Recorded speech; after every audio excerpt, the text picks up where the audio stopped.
Class 9th का math part पहला, मतलब पार्ट पहला चल रहा था, उसका ये पार्ट 2 है। पहले पार्ट में हमने बात की थी कि नेचुरल नंबर क्या है, होल नंबर क्या है, और कुछ सवाल किए थे। अब इसके अंदर हमें ना और भी बहुत अच्छी चीज़ें सीखनी है, जिसमें हम जानेंगे आज कि इरेशनल नंबर क्या है और इसके क्या क्या पार्ट्स हैं। तो ऐसी कोई भी संख्या जिसे हम P/Q के रूप में नहीं लिख सकते, मतलब a number is that can not be written in the form of P/Q, जिसे P/Q के रूप में नहीं लिख सकते, जहाँ P और Q इंटीजर है यानी पूर्णांक है और नीचे नॉट इक्वल टू 0 है, तो उसे बोलते हैं इरेशनल नंबर। तो जैसे आपने देखा होगा √2 जो होता है इसको इरेशनल नंबर कहा जाता है, सही है। तो एक मैथेटिशियन थे जिनका नाम है पाइथागोरस। तो पाइथागोरस ने, जो कि ग्रीस देश के थे, तो उन्होंने बताया था, उन्होंने खोजा था कि कुछ रेशनल नंबर, कुछ संख्याएं रेशनल नंबर नहीं होती, तो उन संख्याओं को इरेशनल नंबर कहा जाता है। तो याद रखेंगे कि इरेशनल नंबर के बारे में जानकारी जो है वो पाइथागोरस ने दी थी, सही है। तो जो कि ग्रीस देश के थे, या ग्रीक बोल देते हैं। तो अगर मैंने √2 लिख दिया, √3 लिख दिया, यानी इस रूट के अंदर मैंने बताया था प्राइम नंबर लिख दिया हमने, ठीक है, जिसके ज़्यादा फैक्टर नहीं होते, जिसके 2 ही फैक्टर होते हैं, 2 ही गुणनखंड होते हैं। तो अभाज्य संख्या अगर हमने इसके अंदर लिख दी तो इसको बोलते हैं अपरिमेय संख्या। तो ये जो अपरिमेय संख्या होती है, इसका दूसरा मान होता है जैसे पाई। पाई भी मैंने बताया था एक इरेशनल नंबर होता है, और 0 पॉइंट मान लो हमने 1 लिखा, फिर 0 1 1 0 1 1 1 0 1 1 1 1 0, ऐसे ऐसे अगर हम संख्या ऑर्डर में नहीं चल रही है।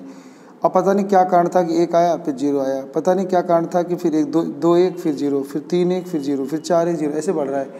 मतलब ऐसे भी हो सकता है 0.75 लिख दिया, फिर 1 0, फिर 75 लिख के 2 0, फिर 75 लिख के 3 0। इसका ना कोई मतलब मान ढंग से हमें पता नहीं है, तो ऐसी संख्याओं को बोलते हैं इरेशनल नंबर। तो इरेशनल नंबर समझ में आ गया क्या होता है। तो अब इसके अंदर ये चीज़ जानेंगे कि जो मैंने पिछले में बताया था जैसे रियल नंबर। तो रियल नंबर यानी वास्तविक संख्या क्या होती है। तो real number is a sum of rational number और इरेशनल। तो रेशनल और इरेशनल दोनों के समूह को, दोनों के जोड़ को क्या बोलते हैं, ये रियल नंबर बोलते हैं, सही है। तुम बोल सकते हो, कुछ बोलना हो तो, कुछ पूछना हो तो बीच में बोल सकते हो, ठीक है। तो रियल नंबर जो होता है, मैंने बताया था रियल नंबर को इसे संख्या रेखा पे शो कर सकते हैं। तो 0 1 2 1 कुछ भी, मतलब बट्टे उट्टे वाले भी शो कर सकते हैं। तो क्या इरेशनल नंबर भी शो कर सकते हैं। तो हाँ, इरेशनल नंबर माने अपरिमेय संख्या को भी नंबर लाइन पे शो किया जा सकता है। तो आज इस वीडियो में हम देखेंगे कि एक अगर कोई इरेशनल नंबर आ जाता है तो उसको ना नंबर लाइन पे कैसे शो किया जाता है, ठीक है। तो एक नंबर लाइन पे यानी ये जो संख्या रेखा, इसके ऊपर हम सीखेंगे इरेशनल नंबर को कैसे शो किया जाता है। तो इसको सबसे पहले शो किया था 2 वैज्ञानिक ने, जिनका नाम है कैंटर और डेडेकाइंड ने। तो इसका मैं फ़ोटो आपको दिखा देता हूँ। तो ये रहे आपके जी कैंटर और आर डेडेकाइंड। तो इन दोनों ने नंबर लाइन पे कोई भी रियल नंबर को शो करना बताया था, चाहे वो रेशनल हो चाहे इरेशनल हो। तो अब हम पढ़ते हैं इरेशनल नंबर को कैसे शो किया जाता है। तो मान लो अब मेरे पास एक क्वेश्चन है कि एग्जाम में आ गया, लोकेट करो यानी दर्शाओ √2 को ऑन द नंबर लाइन पे √2 को दर्शाओ। तो मैं नंबर लाइन पे √2 को कैसे दर्शाऊंगा। तो एग्ज़ाम में पहले हम ना एक नंबर लाइन ले लेंगे ऐसे L, ठीक है। लिख देंगे कि let a line is given like L, एक लाइन L ले लेंगे और ना इसके ऊपर हम O पॉइंट ले लेंगे, फिर इसके आगे 1 और थोड़ी दूरी पे 2, ऐसे बराबर यूनिट ले लेंगे, इधर माइनस ले लेंगे उधर प्लस ले लेंगे। तो √2 अगर दिखाना चाहते हैं तो इसके अंदर थोड़ा सा पाइथागोरस लगाना होगा। तो आपने पढ़ा होगा कि जैसे पाइथागोरस लगाते हैं तो वो फार्मूला आता था जैसे हाइपोटेनियस का स्क्वायर बराबर परपेंडिकुलर का स्क्वायर और बेस का स्क्वायर। और ये जो फार्मूला होता है ना पाइथागोरस का, ये एक राइट एंगल ट्रायंगल में लगाते हैं, राइट एंगल ट्रायंगल में। तो राइट एंगल ट्रायंगल यहाँ बनाएंगे, तो एक यूनिट ये लेके इसके ऊपर एक और यूनिट बना देंगे एक 90 का, और इसको यूँ मिला देंगे। इसका नाम रख देंगे जैसे ओ ए, इसका नाम ए रख देंगे, इसको मान लो बी रख देंगे। तो ये हमारा एक यूनिट हो गया, ये एक यूनिट हो गया।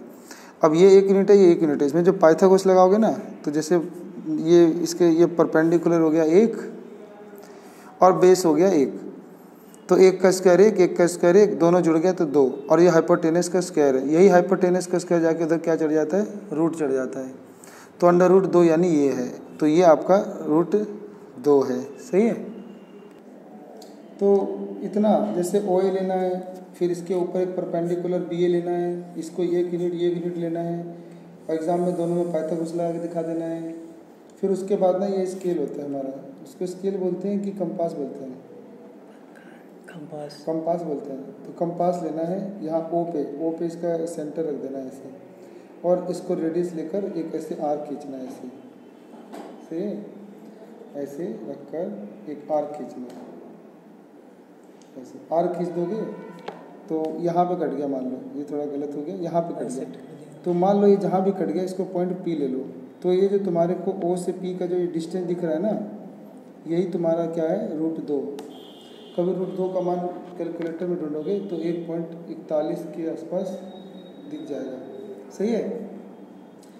तो यानी ये जो यहाँ से अगर नापोगे ना तो ये 1.41 के आसपास आ जाएगा। तो इसका मतलब √2 1.41 के आसपास होता है, तो जो कि हमने इस नंबर लाइन पे शो कर दिया।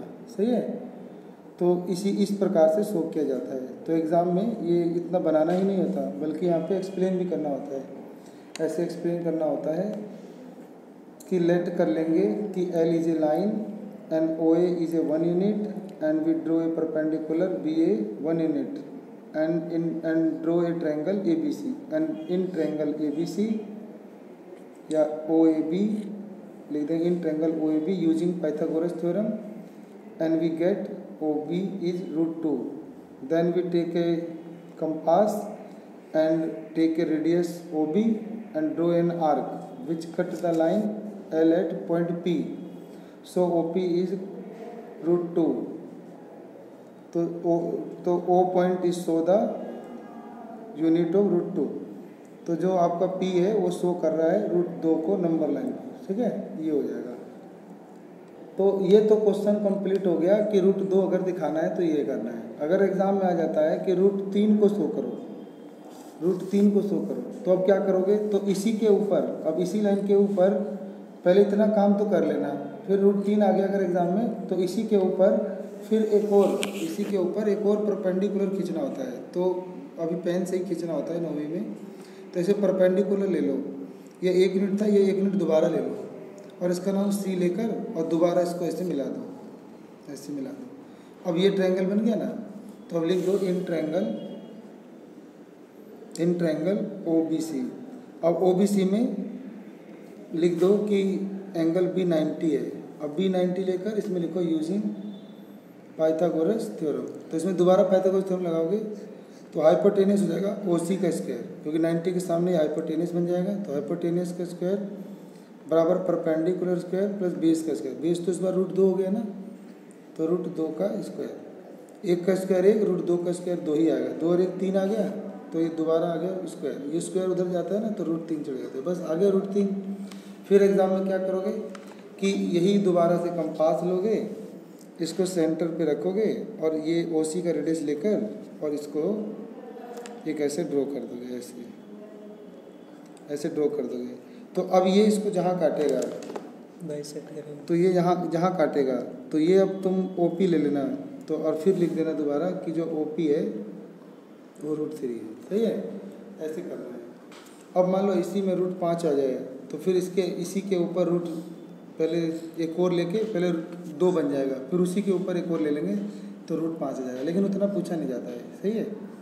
नहीं तो √5 का एक दूसरा भी तरीका होता है कि सीधा नंबर लाइन पे यहाँ 2 यूनिट ले लो, यहाँ 1 ले लो और इसी को मिलाकर ऐसे प्रकार खेलते, बस हो गया। ठीक है।